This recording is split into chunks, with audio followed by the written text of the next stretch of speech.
This is forum salesperson Sam. Today, he is meeting with buyer Bob at a client organisation. Bob has $1 million to spend on a strategic initiative. The initiative will involve leadership and sales training, executive coaching, consulting, and a lot more. Bob is looking for a partner. Sam is confident because he knows Forum has all the tools Bob needs. Forum has 50 training programs and consulting protocols, which adds up to 25,000 pages of content. Sam assures Bob that Forum has everything he needs to make his initiative a success. Sam shows Bob lots of binders. Bob suddenly doesn't feel so confident. Bob is not sure he wants to give $1 million to a company that appears to be stuck in the 1980s. Meanwhile, in another company across town, Forum is running a class on consultative selling. Participant Pauline is attending the class.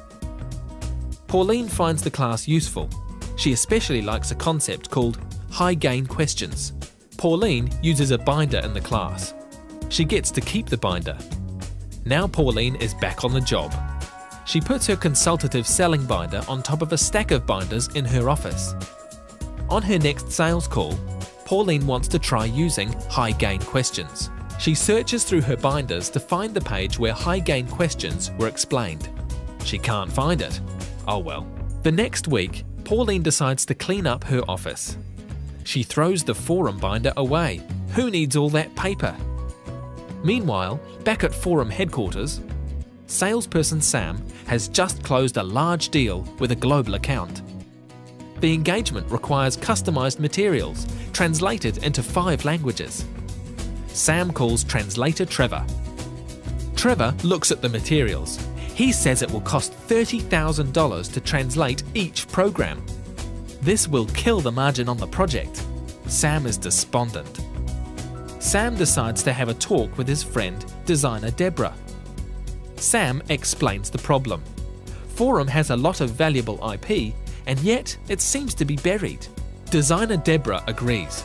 She thinks Forum's IP is like hundreds of gems buried in a mountain.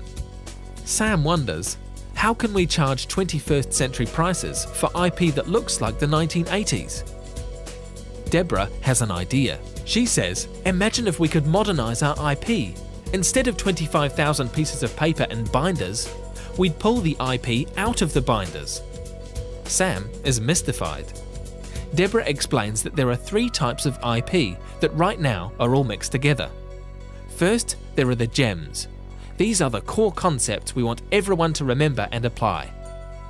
Second, there are worksheets. These are the sheets participants actually use in class to accomplish the activities. Finally, there are reference materials. These are the tools and readings that people may want to refer to later. Deborah explains that if we can extract these pieces from our binders, we'll have an IP library that is more flexible, efficient, and modern. But how will this help? Sam asks. Just think about the gems, says Deborah. If we can extract them from the mountain of text, they can go on glossy cards for participants to stick on their walls. They can go on mobile devices like iPods and smartphones. But a gem could also go on a t-shirt, or even a billboard in Leicester Square. Aha, says Sam, and people will pay Forum every time one of those gems appears. Exactly, says Deborah, and let's not forget about the reference materials.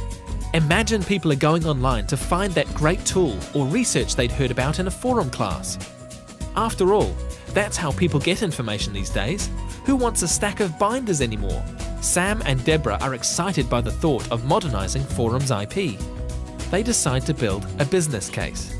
They discover that the labor savings due to efficiencies in design, editing, and translations will be $210,000 to $350,000 per year. They discover that new business potential, thanks to more modern IP, will be $1 to $5 million per year. And they discover that if Forum does nothing, buyer Bob is taking his $1 million and going elsewhere. So, says Sam, I guess now we have to make a big investment in technology.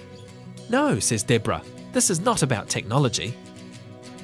Deborah explains that there are all sorts of systems and portals for distributing content.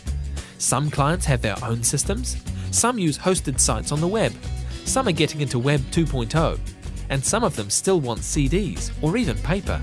But this project is about structuring Forum's vast library of IP so that it can be sold and delivered more profitably, no matter which technologies our clients prefer. Sam thinks this all makes sense. Peter, we hope you've enjoyed this view of the IP Modernisation Initiative. Thank you for watching.